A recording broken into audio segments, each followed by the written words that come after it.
Olá, hoje nossa aula é sobre a Revolução Russa. Nós vamos compreender o que foi que houve para que contribuísse para a saída da Rússia da Primeira Guerra Mundial. É importante compreender que a Rússia, até a segunda metade do século XIX, era uma sociedade essencialmente agrícola. Tinha uma economia muito centrada na agricultura, certo? Possuía um regime político autocrático, onde todo o poder estava nas mãos do czar. 80% da população russa da época vivia nas áreas rurais, era composta por camponeses pobres e estavam vivendo em condições extremamente difíceis na Rússia, nessa passagem do século XIX para o século XX. O reinado da dinastia Romanov foi uma dinastia que se estabeleceu na Rússia desde o século XVI. Esteve no poder até 1917. O último czar da Rússia foi o czar Nicolau II, que permanece no poder até quando ocorre a Revolução Russa. Ele foi considerado o último czar, e essa dinastia a qual ele representa ficou no poder por mais de 300 anos. Quais são as características mais importantes aí desse período em que a Rússia esteve sob o poder do czar? A Rússia vivia dentro de um sistema político extremamente opressor, onde uma parcela grande da população vivia em péssimas condições, com um número muito grande de pobres, pessoas que viviam na pobreza e na miséria. E apenas a partir do final do século XIX que nós vamos ter na Rússia o processo de industrialização. Isso vai fazer com que o desenvolvimento industrial direcione diversos camponeses das áreas rurais para as cidades, em busca de trabalho, de melhores condições de vida, já que a vida nessas áreas rurais estava extremamente difícil. Então, o que acontece nesse processo? Essas pessoas vão ser incorporadas às indústrias, às fábricas que vão surgindo, mas a sua condição salarial vai ser extremamente baixa. Os salários vão ser extremamente baixos, além da carga horária de trabalho extremamente excessiva. A carga horária de trabalho era em torno de 12 a 15 horas por dia. Qual é o perfil da Rússia nesse momento? Uma burguesia que estava enriquecendo cada vez mais e uma maioria da população vivendo em condições extremamente difíceis. E mesmo nesse processo de industrialização, a incorporação desses camponeses ao trabalho industrial não vai garantir melhores condições de vida. Eles vão continuar sobrevivendo ainda com muita dificuldade, já que a condição salarial não era das melhores. Então, houve um plano de modernização econômica, desenvolvido aí pelo governo czarista, e dentro desse plano de modernização econômica, alguns pontos foram importantes que foram desenvolvidos. Reforma das Forças Armadas, investimento em obras públicas e construção de ferrovias. E outro elemento importante, o aumento dos impostos e a busca por empréstimos estrangeiros. Os representantes do governo achavam importante investir no processo de industrialização. Porém, nada foi pensado para essa população mais pobre. Outra coisa importante é que a Rússia, nesse período, nessas primeiras décadas do século XX, vai viver uma forte crise, uma crise econômica, e que vai também estar relacionada a toda uma crise ligada à escassez de alimentos, desde 1915. Essa situação vai se refletir principalmente na condição de vida da maioria da população, que vai passar por privação de alimentos, além de moradias em lugares onde não havia a menor condição de higiene, e isso resultava no surgimento de diversas doenças e epidemias. Então, como é que nós podemos caracterizar essa sociedade russa essas duas primeiras décadas do século XX, com uma burguesia que enriquecia cada vez mais, certo? Uma maioria de uma população de camponeses pobres e que empobrecia também de forma gradual. E neste período é importante compreender que o czar vai tomar a decisão de participar, levar a Rússia a participar da Primeira Guerra Mundial, se afastando do país, né? E isso vai facilitar o quê? Vai deixar o espaço propício para que as revoltas acontecessem. Então, houve uma grande quantidade de trabalhadores que foram incorporados ao exército russo e indo em direção ao fronte, já que a Rússia entrou na guerra ao lado da Alemanha. E essa participação desse número considerável de trabalhadores vai ter um impacto muito grande na produção de alimentos. E isso vai interferir no próprio fornecimento de alimentos, gêneros alimentícios para a população russa. Essa ideia do czar de participar diretamente do conflito vai ter... Ele acreditava que isso poderia desenvolver entre a população revoltosa, que já estava totalmente satisfeita com a situação da Rússia, o sentimento de o nacionalismo. Porém, isso não vai acontecer. A Rússia vai viver cada vez mais em situações difíceis, principalmente a maioria da população. Aqui tem um depoimento de um operário da época, que eu vou ler aqui para vocês. Não podemos nos instruir porque não há escolas. E desde crianças devemos trabalhar além das nossas forças por um salário miserável. Nós nos vendemos aos capitalistas por um pedaço de pão preto. Os guardas nos agridem e socos e cacetadas para nos habituar à dureza do trabalho. Somos mal alimentados, sufocamos no chão, atormentados pelos vermes. Então, essa era a condição de trabalho dentro das fábricas na Rússia, nessas duas primeiras décadas do século XX. Todo esse contexto vai fazer com que a maioria da população se torne cada vez mais insatisfeita e comece a se movimentar, reclamando, realizando manifestações para exigir do governo mudanças importantes.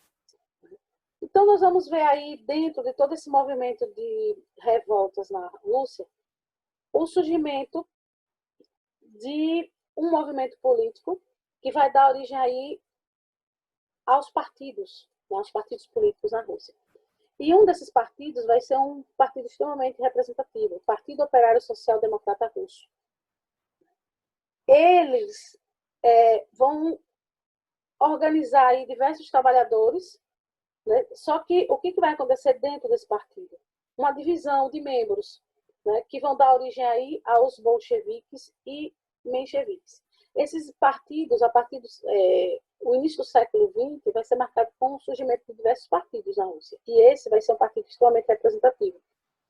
E dentro desse partido vão surgir esses dois grupos, bolcheviques e mencheviques. Os bolcheviques eram liderados por Lenin.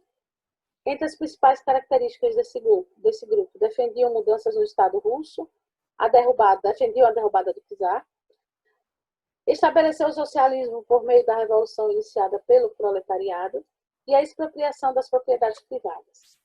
Os mencheviques eram liderados por Georgy Plekhanov e Yuri Markov, defendiam reformas graduais, liderança da burguesia russa, implantação de um regime democrático antes do socialismo.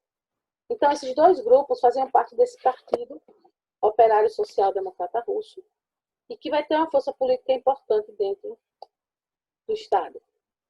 Surgiram a partir de 1904 e 1905 diversas revoltas, diversos conflitos, envolvendo a luta por melhores condições de sobrevivência, de vida, e também para derrubar o poder do czar, né?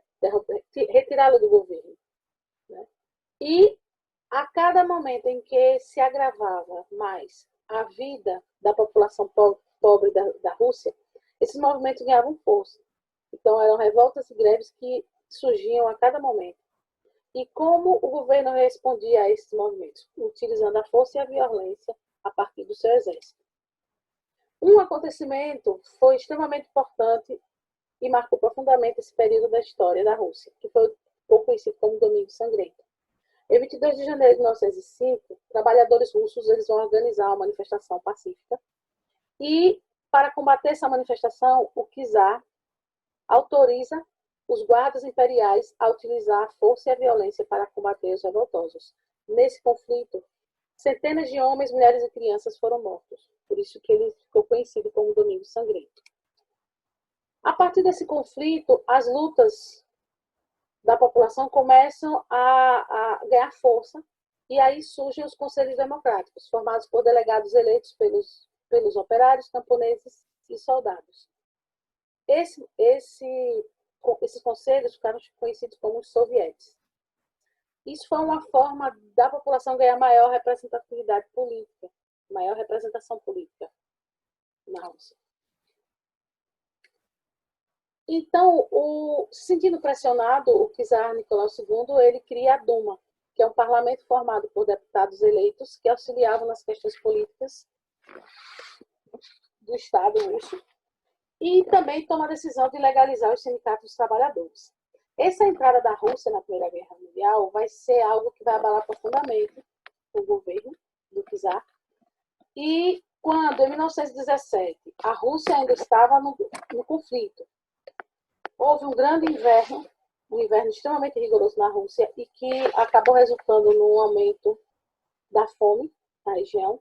O czar se sentiu tão pressionado politicamente que acabou abdicando do governo em prol do seu filho, Alexei, que era ainda uma criança, e foi estabelecido na Rússia um governo provisório, né, onde o príncipe George Lvov e depois Alexander Kerensky vão ocupar esse governo, estabelecendo algumas reformas importantes, né, como a regularização da jornada de trabalho, que passa de 15 horas para 8 horas diárias, direito de liberdade de imprensa e de organização política. Porém, é importante compreender que não houve nenhuma mudança social. As pessoas continuavam cada vez mais em situações de pobreza e de miséria muito grande. É nesse contexto que surge a insurreição bolchevique. Né? As várias revoltas que marcam a Rússia durante esse período do governo provisório, né, vão ter aí dois líderes importantes ao lado dos bolcheviques, que são Lenin e Trotsky. Né, são os principais líderes bolcheviques e que vão organizar a insurreição de 24 de outubro, criando a partir daí o Conselho de Comissários do Povo, que vai ter como elementos importantes responsável pela organização do governo, vai estabelecer algumas reformas importantes, como estatizar a terra, as indústrias, a marinha mercante e os bancos. Vão ser criados tribunais revolucionários, formados por cortes populares, em substituição às antigas instituições judiciárias. Os bens da igreja foram confiscados e o ensino religioso nas escolas foi abolido. As terras desapropriadas foram entregues às comunas agrícolas para serem distribuídas aos camponeses de acordo com as necessidades e capacidades de trabalho das famílias. E as fábricas deveriam ser autogeridas pelos operários, por algumas das reformas importantes que vão acontecer a partir dessa insurreição bolchevique. Em 1922 foi criada a União das Repúblicas Socialistas Soviéticas. Isso vai ser importante porque marca a mudança política na Rússia. Em 1918 a 1920, é importante ressaltar que foi um período em que a Rússia viveu uma guerra civil, né, onde grupos de anticomunistas russos vão se unir, criar um exército para combater o avanço dos ideais comunistas, né, e esse regime socialista vai se estabelecer na Rússia. Porém, nesse momento surge o Exército Vermelho, que vai ser comandado por Trotsky, um dos líderes da insurreição bolchevique, que vai criar um exército de aproximadamente 3 milhões de homens, a partir do momento em que institui o serviço militar obrigatório. O conflito dura 2 anos, né? E a partir daí vai ser implantado o comunismo de guerra. De acordo, é uma política que vai vai ser implantada na Rússia.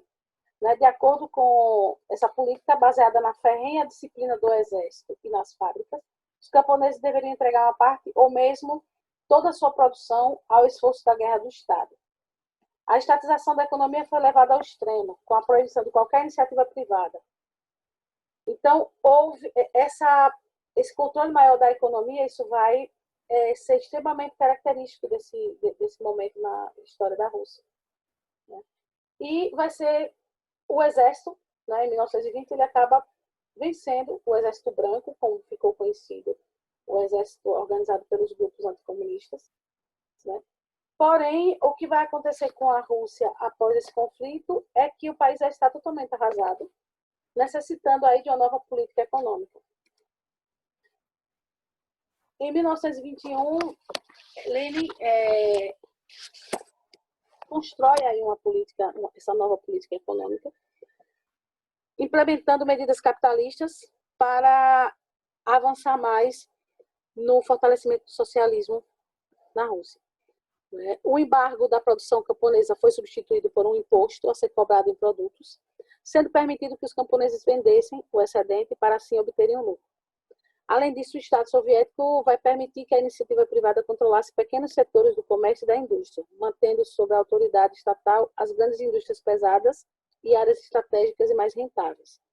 Então, ocorre aí a construção de uma nova política econômica para auxiliar no processo de reconstrução da Rússia após esse conflito. Aqui são referências a 3 figuras importantes da Revolução Russa. Né? São 3 nomes que vocês precisam ter isso bem em mente, que tem um papel fundamental aí nesse processo. Certo? Lenin, Trotsky e Stalin. Em 1924, Lenin morre e surgem conflitos relacionados a quem vai ocupar o poder. Desses conflitos, 2 figuras importantes vão competir entre si. Stalin, que era secretário-geral do Partido Comunista, e defendia o fortalecimento do socialismo na Rússia para depois levá-lo a outras nações, e Trotsky, que era comissário do povo e líder do Exército Vermelho, que acreditava numa revolução permanente, tornando o mundial um movimento revolucionário. Então, 2 visões políticas, 2 visões diferentes e que vão conflituar, né, vão entrar em conflito. Porém, nesse conflito, Stalin vai ganhar a disputa. Né? É importante ressaltar que ele tinha a máquina do governo nas mãos, por ser secretário-geral do Partido Comunista. E, com essa vitória, ele expulsa Trotsky do país. Stalin assume o poder e tem início aí o que ficou conhecido como ditadura stalinista, marcada pela rigorosa censura à imprensa e pelo rígido controle sobre a sociedade. São as 3 figuras importantes dessa história da Revolução Russa que vocês não podem esquecer. Agora nós vamos falar um pouco sobre uma curiosidade histórica. O que aconteceu com os Romanov? O czar Nicolau II, ele abdicou. Né? Aqui vocês têm algumas imagens, que é importante ressaltar aqui. A família Romanov, vocês encontram diversas referências a imagens, eles foram bastante fotografados. Inclusive, um trabalho de reconstrução dessas imagens coloridas, como a foto aí do meio, é algo que vem acontecendo, né, e que mostra aí um pouco do cotidiano da vida dos Romanov. Né. Ele vai renunciar, né, e ele e sua família vão ser levados para a região dos Urais, em Ekaterimburgo. E lá nessa região eles vão ficar por um tempo aguardando a sentença, né, dos revolucionários. Né. Nesse local eles ficam aguardando a sentença, e que foi decretada em 16 de julho de 1918, quando foi determinada a execução do czar Nicolau II e toda a sua família. Aí vocês têm uma imagem do cômodo onde eles foram executados, com aproximadamente 103 tiros. Né. Foi um verdadeiro massacre, né? E eles, depois que foram executados, seus corpos foram levados para uma parte próxima de floresta, né? Onde lá foi cavada uma vala e os corpos foram colocados para serem incinerados. Porém, o que vai acontecer? Em 1921, em 1991, foi encontrado os restos mortais da família. Porém, não estavam todos no mesmo lugar. E aí surge a lenda da Princesa Perdida, uma lenda que marcou o século XX, baseada na possibilidade da sobrevivência de uma das filhas do czar Nicolau II. Quando foram encontrados e confirmados os restos mortais da família Romanov, perceberam que faltavam 2 integrantes da família, o Alexei e uma das filhas. E é em torno da história da Anastácia que surge a lenda da Princesa Perdida. Diversas mulheres vão aparecer ao longo do século XX afirmando que são Anastácia, são as Anastácias, né? E uma delas foi Ana Anderson, que em 1920 vai apresentar como sendo Anastácia. Inclusive, os relatos dela vão deixar alguns dos investigadores em dúvida, porque ela sabia de muita coisa sobre o cotidiano da vida da família real. Porém, ela era uma mulher que tinha problemas psiquiátricos e foi levada para uma clínica psiquiátrica. Ela alegou que que foi salva por um soldado que se apaixonou por ela. Essa é uma das Anastácias que surgiram ao longo do século XX. Essa lenda ela foi bastante difundida, né? Como o corpo não foi encontrado, ficou a grande interrogação da possibilidade de ter sobrevivido, né, diante desse grande massacre. Em 2007, um construtor russo vai encontrar ossos queimados em um local da floresta próximo ao primeiro local onde foram encontrados os restos mortais da família. E um ano depois foi confirmado que esses restos mortais pertenciam a Anastácia e seu irmão Alexei. Sobre a história da Princesa Perdida, baseada nessa lenda da Princesa Perdida, a Disney criou em 1997, produziu uma animação inspirada nessa lenda, que é o desenho Anastácia, né, que muitas pessoas já conhecem. E existem diversas produções cinematográficas, diversas produções, vários filmes ainda inspirados na história dessa princesa. No ano 2000, a Igreja Ortodoxa Russa canonizou os Romanov como portadores de paixão. Eles foram considerados santos, inclusive nesse lugar onde eles foram executados, foi construída uma igreja. Né? E em 2008, a Suprema Corte daquele país considerou a czarina e seus 5 filhos vítimas da repressão política dos bolcheviques. Então é isso. Hoje nós encerramos essa discussão sobre a Revolução Russa. Qualquer dúvida, entre em contato comigo por e-mail e até o nosso próximo encontro.